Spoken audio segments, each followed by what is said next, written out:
대통령께서 영혼을 갈아 넣었다라는 말씀을 하실 때 저도 울컥했는데요.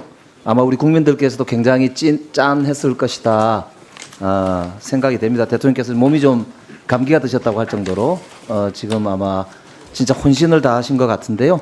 너무 고생 많으셨습니다. 앞으로 후속 조치 함께 잘해 나갔으면 좋겠습니다. 우선 실장님 그 MOU 시점이 지금 언제쯤으로 예상하십니까? 지금 계속 늦어지고 있는데요.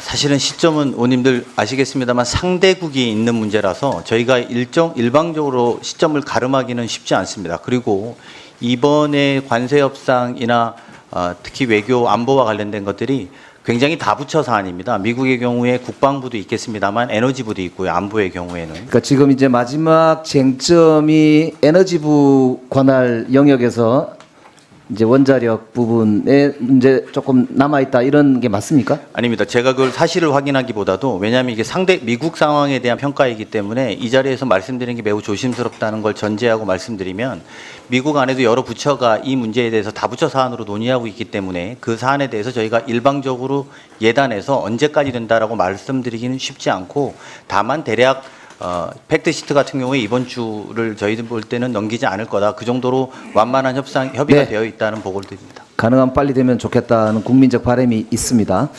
그러면 이게 이제 헌법 60조상 비준 대상 아니냐 이렇게 주장하시는 분들인데 거기에 대해서는 어떻게 생각하세요?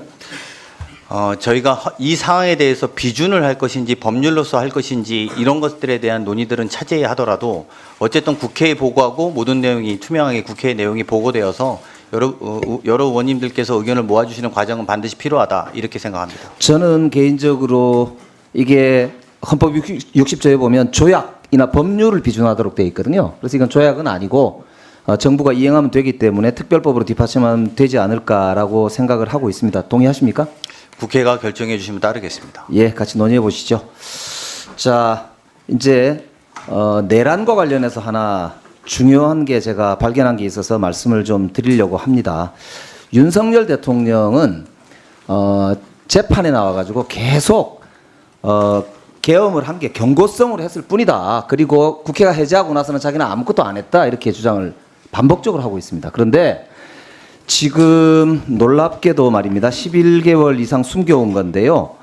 외교부 장관 이름으로 주미대사한테 공문을 보내가지고 미국 백악관하고 트럼프 당선자 측에다가 아래의 내용을 설명해 달라라고 하면서 설명의 요지를 2장짜리를 보냈다고 하는 제보를 제가 받고 확인해 보니까 사실 같아요. 보고받으셨습니까? 네. 이게 지금요. 제가 자료 요구를 했었기 때문에 아마 보고를 받으셨을 수도 있을 것 같은데 제가 읽어보겠습니다. 2장이에요. 한 장은 설명 요지고요. 한 장은 트럼프 측에 대한 추가 설명 요지입니다. 앞에 발씨는 외교부 장관으로 되어 있고 수씨는 주미대사로 되어 있습니다. 그 당시 조현동 주미대사가 받은 것으로 보이는데요. 이렇게 되어 있어요. 국회는 22건의 정부 관료 탄핵 소추를 발의하고 판사를 겁박하고 검사를 탄핵하여 사법 업무를 마비시키고 등등등등 쓰고요.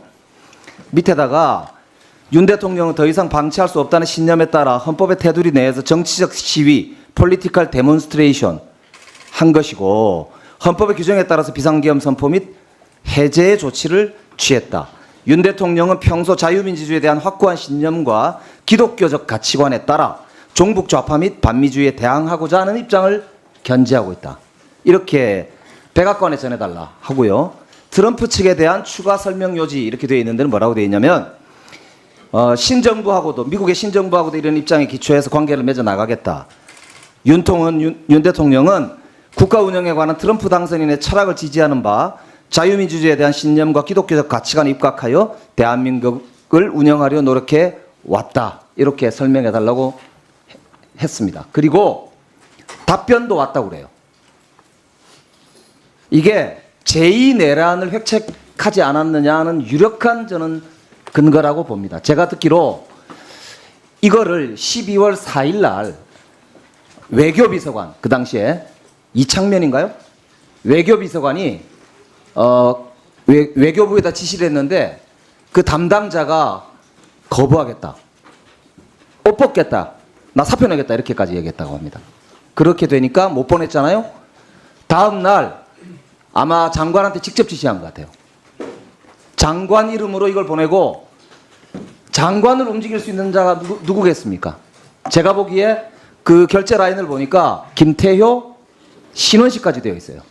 이 김태효가 지시한 것 같은데 제가 볼 때 이게 사실인 것 같습니다.